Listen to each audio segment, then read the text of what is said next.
पाठ 8 आदर्श राज्यकर्ता। स्वाध्याय विषय इतिहास इयत्ता 7वी। प्रश्न 1। एका शब्दात लिहा। 1. स्वराज्याच्या आरमारातील महत्त्वाचा अधिकारी दौलत खान।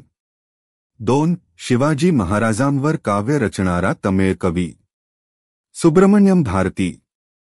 3. बुंदेलखंडात स्वतंत्र राज्य निर्माण करणारा छत्रसाल। 4. पोवाड्याद्वारे शिवाजी महाराजांची महती सांगणारे महात्मा ज्योतिराव फुले। प्रश्न 2. पुढील आकृती पूर्ण करा। शिवाजी महाराजांनी ज्यांच्या विरुद्ध संघर्ष केला त्या सत्ता आदिलशाही, सिद्दी, पोर्तुगीज, मुघल। प्रश्न 3. पाठात शोधून लिहा। 1. शिवाजी महाराजांच्या आयुष्यातील जोखमीचे प्रसंग कोणते होते? उत्तर: शिवाजी महाराजांच्या आयुष्यात पुढील जोखमीचे प्रसंग आले. 1. अफजलखान भेटीचा प्रसंग. 2. पन्हाळ्यातून सुटका करून घेतलेला प्रसंग. 3. शाइस्ताखानावरील छापा. 4. आग्यातून औरंगजेबाच्या तावडीतून स्वतःची करून घेतलेली सुटका. 2. शिवाजी महाराजांच्या आग्रा सुटकेप्रसंगी जोखीम पत्करणारे कोण?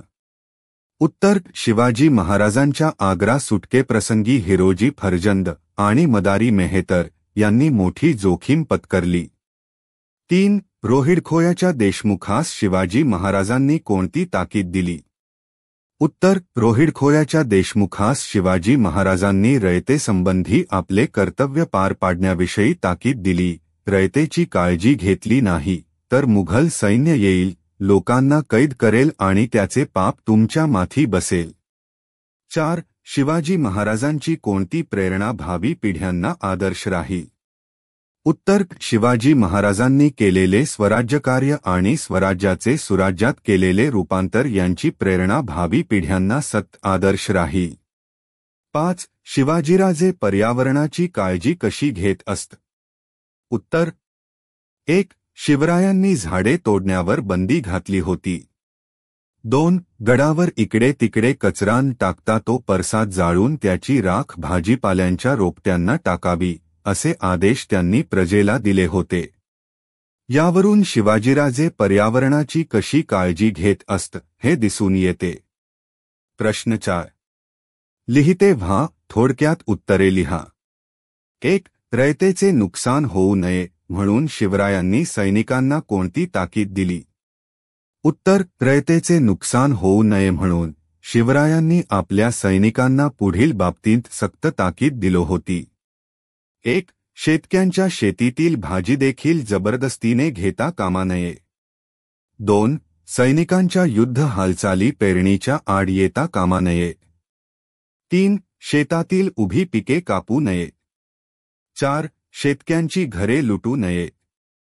5. युद्धमोहिमेत शत्रूच्या प्रदेशांत जे काही मिळेल ते सरकारात जमा करावे. 2. शिवाजी महाराजांचे धार्मिक धोरण सहिष्णू होते हे कोणत्या बाबीवरून दिसून येते? उत्तर: 1. मोहिमेवर असताना मशिदींना धक्का लावू नये.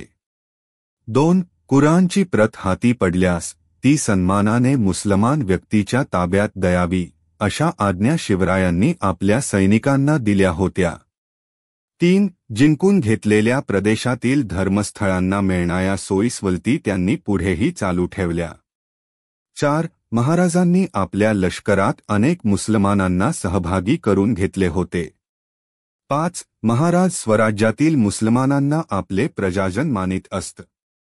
यावरून असे दिसून येते की शिवाजी महाराजांचे धार्मिक धोरण सहिष्णू होते. 3. शिवाजी महाराजांचे लष्करविषयक धोरण स्पष्ट करा. उत्तर: 1. शिवरायांनी सैनिकांना जहागीर देण्याची पद्धत बंद करून वेतन रोख रकमेत व वेळच्या वेळी देण्याची व्यवस्था केली. 2. मोहिमेत पराक्रम गाजवणाऱ्या सैनिकांचा मानसन्मान केला. 3. लढाईत मृत्यू पावणाऱ्या सैनिकांच्या कुटुंबियांच्या उदरनिर्वाहाची आणि जखमी सैनिकांची काळजी घेतली. 4. शत्रूच्या कैदी सैनिकांना चांगली वागणूक दिली. 5. शिवरायांच्या लष्कराची शिस्त कडक होती.